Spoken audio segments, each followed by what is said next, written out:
Hello বন্ধুরা, তো দেখো বিয়েবাড়ি কাটানোর পরেই কিন্তু একদিন পরে বউভাত ছিল। আর বউভাতে যাওয়ার জন্য আমাদেরকেও বলা হয়েছিল, তাই আমরা কিন্তু রেডি হয়ে একসাথে সবাই মিলে কন্যাযাত্রী গিয়েছিলাম।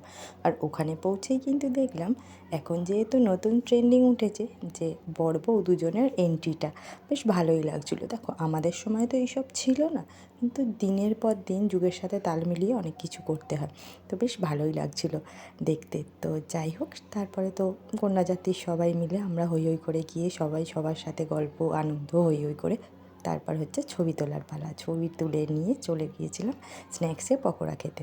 তারপরে কিন্তু আমরা খেতে বসে পড়েছিলাম, কারণ আবার বাড়ি ফিরতে হবে না, তো সেই জন্য সবাই মিলে এই যে বসে পড়েছি খেতে।